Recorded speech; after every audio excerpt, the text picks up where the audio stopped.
बिस्मिल्लाहिर्रहमानिर्रहीम, welcome back. This chapter है 13 stakeholder management और लेक्चर हमारा 42 identify stakeholders. Stakeholders management का जो पहला प्रोसेस है आइडेंटिफाई स्टेक होल्डर, इसे हम डिस्कस करने जा रहे हैं। सबसे पहले देखें प्रोसेस नॉलेज एरिया आपके पास है स्टेक होल्डर मैनेजमेंट, ये नॉलेज एरिया हमारे पास।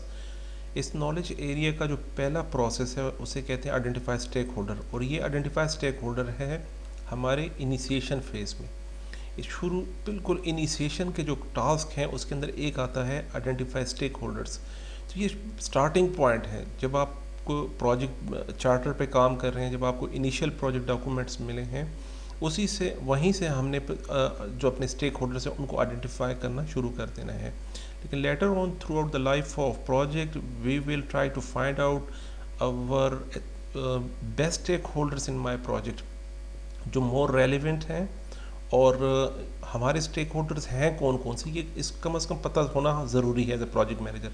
और एग्ज़ाम में इसी से रेलिवेंट जो है आपको एनालाइज किया जाएगा, क्या है आपको स्टेक होल्डर्स की इम्पोर्टेंस का पता है या नहीं। अब देखें, हमने शुरू में किसी लेक्चर में एक दफ़ा डिफ़ाइन किया था कि स्टेक होल्डर को डिफ़ाइन करने का या उसको आइडेंटिफाई करने का सबसे इफ़ेक्टिव तरीका क्या है। देखिए, यहाँ पर मेरा एक प्रोजेक्ट है, ये हम प्रोजेक्ट पे काम कर रहे हैं, हाइलाइटर ले लेते हैं, ये मेरा प्रोजेक्ट है।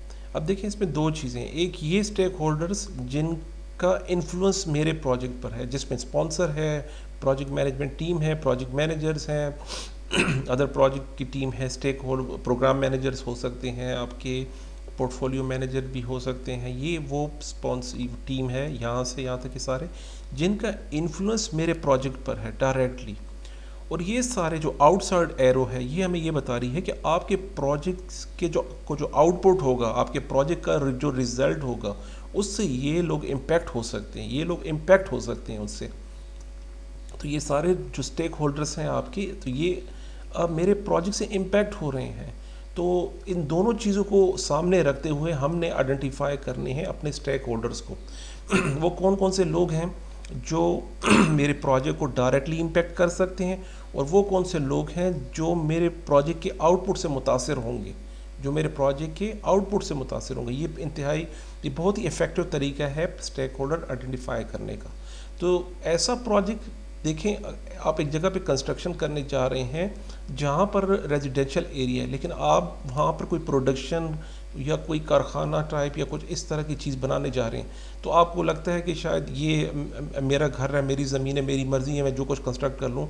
तो लेटर ऑन आपके जो पड़ोसी हैं, जो सराउंडिंग में जो कम्युनिटी रहती है, वो आप पर केस भी कर सकते हैं। देखने में अक्सर ऐसा आया कि हमें ये पता नहीं होता कि यार लोगों को तकलीफ़ हो रही है, तो वो आप पे सू कर सकते हैं, कोर्ट में जा सकते हैं, यार ये रेजिडेंशियल एरिया है, यहाँ पे आपने प्रोडक्शन क्यों शुरू कर दी। तो आपका प्रोजेक्ट फेलियर की तरफ चला जाता है, आपका प्रोजेक्ट रुक जाता है, पोस्टपोन हो जाता है, स्टे हो जाता है आपकी कंस्ट्रक्शन पे। तो गलती कहाँ पे हुई, आपने स्टेक होल्डर्स को आइडेंटिफाई नहीं किया। और यही बात थ्रू आउट जो PMI के कोर्स कंटेंट बुक्स हैं उसमें बताई जा रही है। अगर आपने इस जगह पे मिसिंग की, अपने स्टेक होल्डर्स को आइडेंटिफाई नहीं किया, तो उसका रिजल्ट क्या होगा, frequent changes in your project, change request आएंगी, आपका प्रोजेक्ट डिले होगा, आप कंपनसेशन मांगेंगे, लेटर ऑन फेलियर की तरफ भी जा सकता है because of not identifying your stakeholders. ये बात यहाँ पे याद रखिएगा। अभी हमें इंपॉर्टेंस का पता लग गया कि स्टेक होल्डर्स मेरे प्रोजेक्ट को कितना पॉजिटिवली और कितना नेगेटिवली इम्पैक्ट कर सकते हैं। तो हमने क्या करना है, हमने कैटेगरीज स्टेक होल्डर्स की बनानी है। हमने देखना है कि हमारे जो स्टेक होल्डर्स हैं वो कितने डाइवर्स हैं, किस किस कम्युनिटी से ताल्लुक़ रखते हैं। जहन में रखिए, हमारा मल्टी नेशनल एक कंपनी है, उसमें प्रोजेक्ट जा रहा है, हमारे स्टेक होल्डर्स मुख्तलिफ़ कल्चर से, मुख्तलिफ़ कंट्रीज से, नेशनैलिटी से ताल्लुक़ रखते हैं। इस सिनेरियो को अपने जहन में रखें। तो जो उनकी इंटरेक्शन होगी, तो कितने डाइवर्स हैं वो हमारे स्टेक होल्डर्स एक दूसरे से। देखें, जितना क्लोज रिलेशनशिप होगा आपके स्टेक होल्डर्स के बीच में, इतना आपको फ़ायदा होगा। ये एक फंडामेंटल याद रखें। वही बात हम कह रहे हैं, complexity of stakeholder relationship, यही बात मैं यहाँ बता रहा हूँ। जितनी भी ग्रुपिंग होगी, जितनी ज़्यादा कम्युनिटी बनेंगे, जितने ज़्यादा यूनिट्स बनेंगे आपके प्रोजेक्ट में, उतना ज़्यादा आपके लिए मुश्किल होती जाएगी। अब आप ये देखेंगे कि हमारे स्टेक होल्डर्स एक दूसरे से डाइवर्स कितने हैं, कम्युनिटी नेटवर्क कितने ज़्यादा हैं, और कितनी कम्युनिकेशन टेक्नोलॉजी को समझ सकते हैं और कितने नहीं समझ सकते, कितने को इजीली हम लोग हैंडल कर सकते हैं with the help of the technologies, और कितनों को हमें समझाना पड़ेगा, ट्रेनिंग देनी पड़ेगी, उनको इसके ऊपर लाना पड़ेगा। जैसे आपके कोलैबोरेशन के लिए आप माइक्रोसॉफ्ट शेयर पॉइंट का पोर्टल यूज़ कर रहे हैं कोलैबोरेशन के लिए, यूज़र्स को बेचारों को पता ही नहीं ये क्या होता है, शेयर पॉइंट क्या चीज़ है, उसका पोर्टल कैसे होता है, अपने अपडेट्स अपने आप वहाँ पे किस तरह अपडेट करना है अपने आप को, वहाँ पे डाटा कैसे रिट्रीव करना है। इवन ये जो कोविड सिचुएशन में लोगों को MS टीम समझाना मुश्किल हो गया था, डॉक्टर्स को, स्टूडेंट्स को, जनरल पब्लिक को, इसके लिए ट्रेनिंग्स देनी पड़ी हमें काफ़ी जगहों पर, उन्हें खुद समझ नहीं आ रही थी कि क्या करें इसके लिए। फिर लेटर ऑन जब यूज़ किया तो नहीं चीज़ आसान रही, लेकिन शुरू में आप किस तरह मैनेज करेंगे उसको, तो उस प्रोसेस को कहते हैं ट्रेनिंग कंसल्टेशन।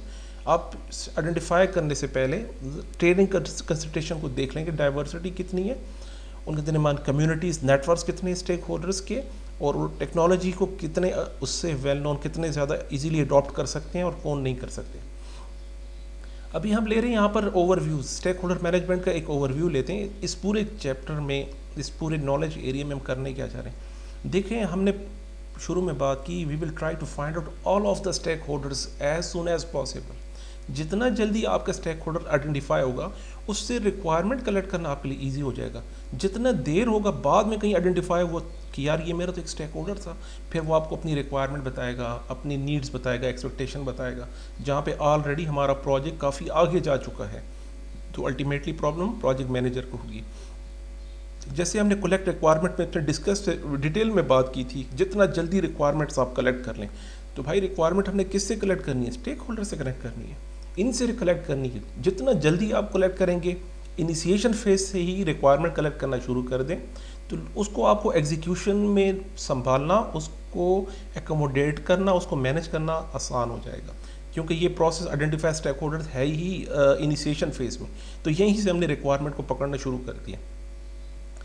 एक्सपेक्टेशन सबसे मुश्किल काम आपके लिए जो चैलेंजिंग रहेगा इस एरिया में, आइडेंटिफाई स्टेक होल्डर में। ये बात इजी है कि आपने कहा आइडेंटिफाई स्टेक होल्डर, हाँ ठीक है जी, मैंने समझ लिया, identify there requirements, okay fine, कोई क्वेश्चन एयर था, कोई क्वेश्चन आंसर सेशन, कोई इंटरव्यूज़ था, हमने उनसे बात की, उन्होंने कहा ये रिक्वायरमेंट है। एक्सपेक्टेशन ये है कि उनके जहन में ये था कि आपके प्रोजेक्ट से कुछ इस तरह प्रोड्यूस होगा, एक्सपेक्टेशन उनकी ये थी, लेकिन उनको जो जब आउटपुट मिला in reality, there was a big difference between the actual picture and their mental picture. वो कुछ और सोच रहे थे और रियल में कुछ और आ गया। तो ये काम वो क्या परसीव कर रहे हैं आपके प्रोजेक्ट से, इसके ऊपर आपने काम करना है। मेन फोकस ये है, ये एक्सपेक्टेशंस आपको बताई नहीं जाएंगी, आपने उनसे उगलवानी है, उनसे निकलवानी है, इन दिस वे और another way. That's the main challenging task for the project manager and project management team. Later on, once you identify their expectation, that will be converted into requirements. फिर हम requirement document में इन्हीं expectations को अगर identify हो गई, मेरा एक स्टेक होल्डर इस तरह चाह रहा है, तो उसको फ़ौरन रिक्वायरमेंट में कन्वर्ट कर दें। स्टेक होल्डर्स की इंटरेस्ट को देखें, कितने इंटरेस्टेड है आपके प्रोजेक्ट में, उनका लेवल ऑफ इन्फ्लुएंस देखें, कितना पॉजिटिवली कितना नेगेटिवली आपके प्रोजेक्ट को इम्पैक्ट कर लेंगे। इस पर हम डिटेल से आगे बात करने जा रहे हैं। फिर हमने करना है उनकी एंगेजमेंट को। जब एग्जीक्यूशन स्टार्ट हो गई, हमने प्लान कर ली सारी चीज़ें, अब उनकी एंगेजमेंट को, स्टेक होल्डर्स को मेक श्योर करना था। हमने उनको जिस तरह कम्युनिकेशन प्लान डिफाइन किया, जिस लेवल पर स्टेक होल्डर्स की एंगेजमेंट हमने रखी है, उनको उसी लेवल पर एग्जीक्यूशन में होना चाहिए।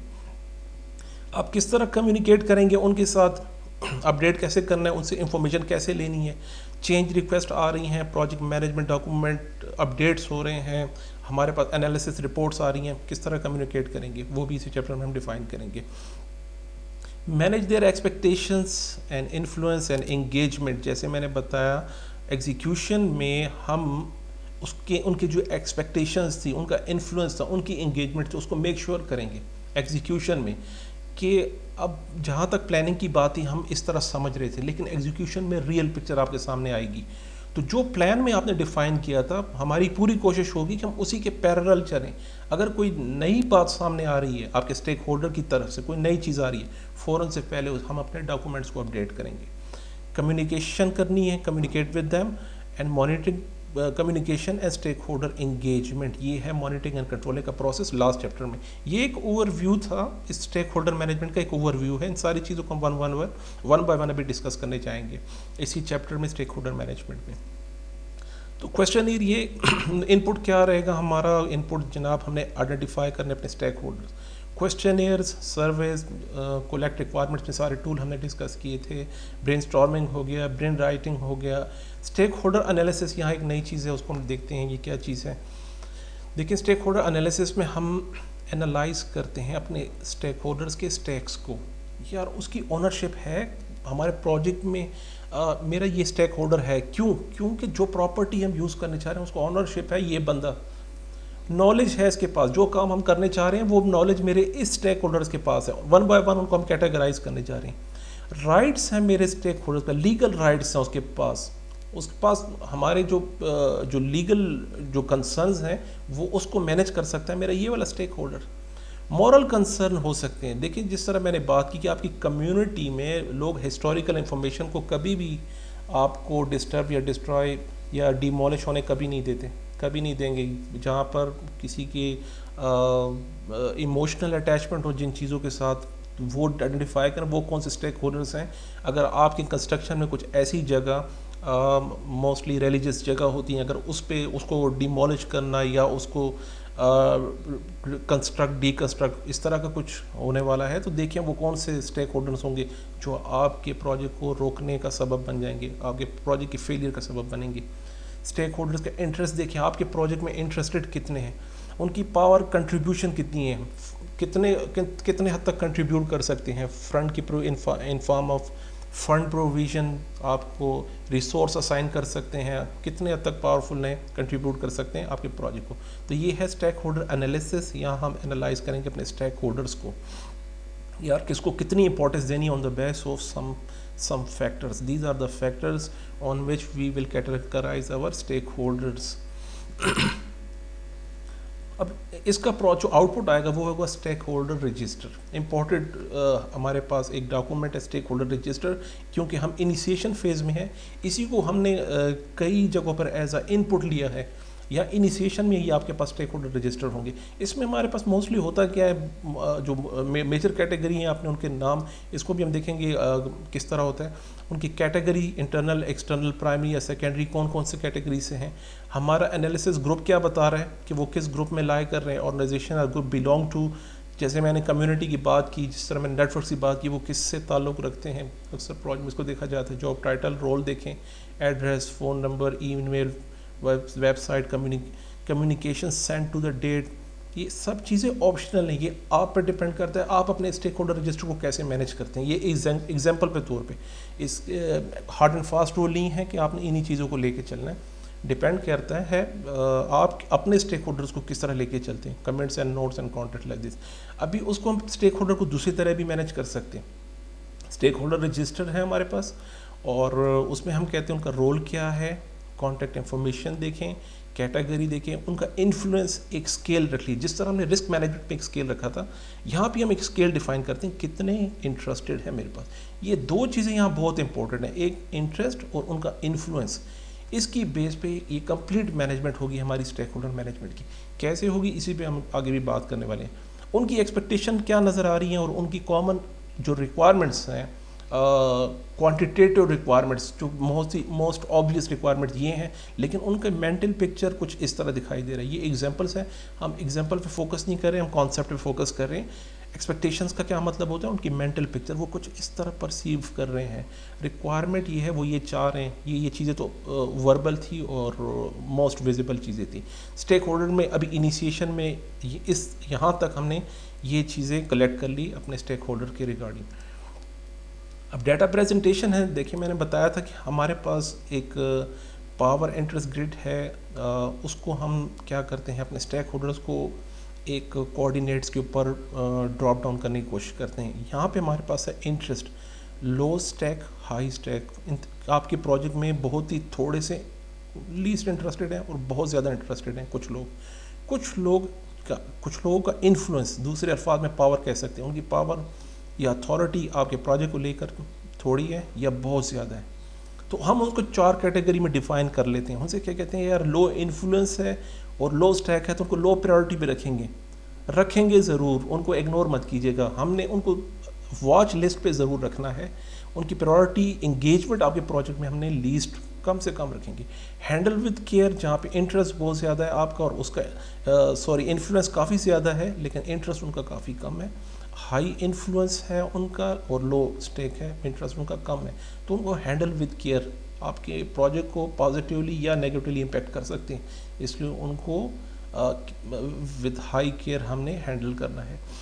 दूसरी तरफ है हमारे पास इंटरेस्ट लेवल काफ़ी ज़्यादा है लेकिन पावर उनकी कम है, काफ़ी इंटरेस्टेड है सीखने में, आपके प्रोजेक्ट को सपोर्ट कर रहे हैं, इंगेज होना चाहती हैं, न्यू स्किल सीखना चाह रहे हैं आपके प्रोजेक्ट से या अपने स्किल को आपके प्रोजेक्ट में इम्प्लीमेंट करना चाह रहे हैं। उनको इनवाइट करें, आप काम करें हमारे साथ, पार्टिसिपेशन की उनको इन्वॉल्व कीजिए जितने हद तक हो सके। फिर ये फोर्थ कैटेगरी जहाँ पे पावर भी ज़्यादा है और इंटरेस्ट भी ज़्यादा है, तो इनको हमने हाई प्रायोरिटी पे रखना है। इनको प्रोजेक्ट जो कम्युनिकेशन मैनेजमेंट प्लान है उसमें हमने ये स्टेक होल्डर्स को सामने रख के उसको ये चैप्टर सीधा आपको लिंक करेगा कम्युनिकेशन मैनेजमेंट जो हमारा नॉलेज एरिया है। इस चैप्टर का और कम्युनिकेशन का बहुत ही क्लोज रिलेशनशिप है। तो कम्युनिकेशन डिज़ाइन ही होती है आपके स्टेक होल्डर की इंगेजमेंट के ऊपर।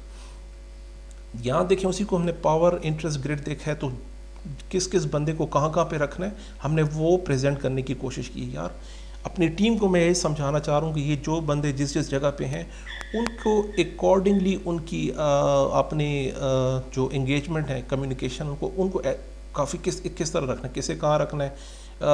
देखिए यहाँ पर लिखे minimum effort, monitor, keep satisfied, manage closely and keep informed. इन लोगों को अकॉर्डिंग हमने पॉइंट आउट किया इस पर। नेक्स्ट प्रेजेंटेशन के जो है स्टेक होल्डर के, वो से कहते हैं स्टेक होल्डर क्यूब कहा जाता है।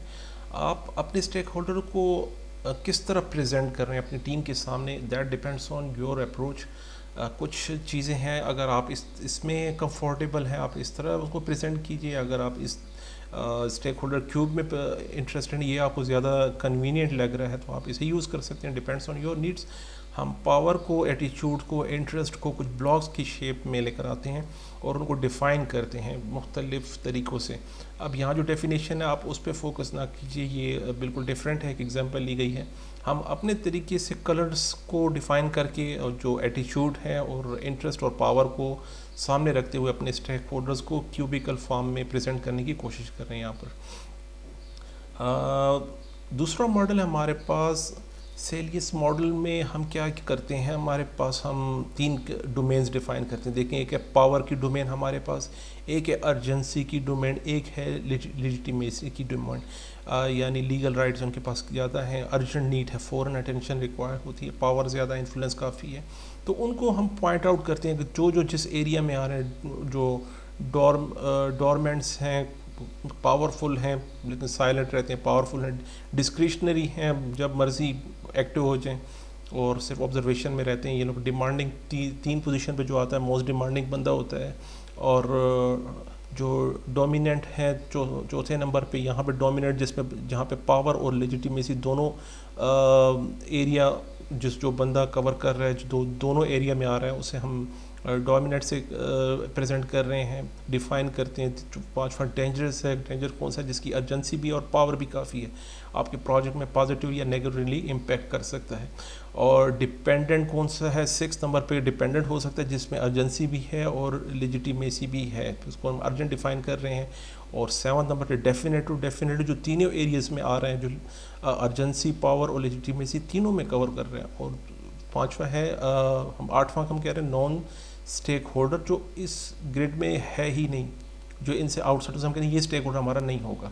तो हमने जिस तरह डिफ़ाइन किए स्टेक होल्डर्स को, उनको डिफ़ाइन कर रहे हैं कि ये आपका स्टेक होल्डर अगर है तो क्यों है, किस फैक्टर पे आप कह रहे हैं ये मेरा स्टेक होल्डर है, वो कौन सी किस बुनियाद पर, या हमारे बताने का या यहाँ पर प्रेजेंट करने का मकसद ये है कि अगर आप किसी को स्टेक होल्डर कह रहे हैं तो क्यों कह रहे हैं, क्या वजह क्या है उसकी, आया आपके प्रोजेक्ट में कोई इंटरेस्ट है, इन्फ्लुएंस है आपका, उसमें कोई इंटरेस्ट है या कोई लीगल राइट है उसका, या आपके प्रोजेक्ट की आउटपुट से वो मुतासर होने वाला है, मतलब ये बताने की हम कोशिश करें कि किस बेस पे आपने स्टेक होल्डर्स को डिफाइन किया है।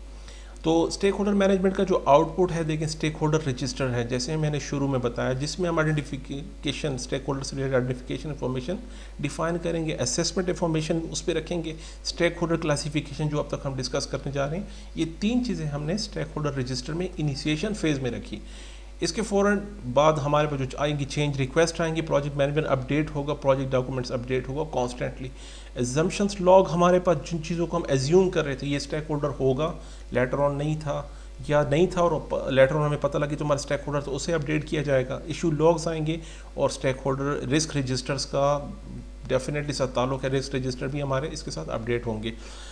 तो इनिशिएशन से लेके स्टिल जो लास्ट चैप्टर होगा प्रोक्योरमेंट मैनेजमेंट तक, उस तक एटलीस्ट हमारे पास काफ़ी स्टेक होल्डर्स सामने आ जाएंगे। अभी हम इनिशिएशन फेज़ में थे, तो प्लानिंग फेज़ में जब आएंगे, देखिए प्लानिंग में हमने अब तक सारे नॉलेज एरिया डिस्कस कर लिए, जितने भी हमने जो की पॉइंट्स हैं प्रोजेक्ट मैनेजमेंट के सबको डिस्कस कर लिए।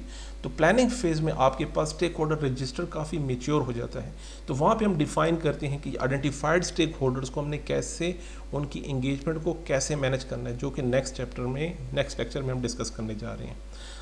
Thank you so much. इससे रिलेटेड आपको कोई भी क्वेश्चन हो तो हर स्लाइड के शुरू में मैं अपना ईमेल एड्रेस मेंशन कर रहा हूँ, कोई भी क्वेश्चन हो, इससे रिलेटेड कोई क्यूरी हो, आप मुझे ईमेल कर सकते हैं अपने इस एड्रेस के ऊपर।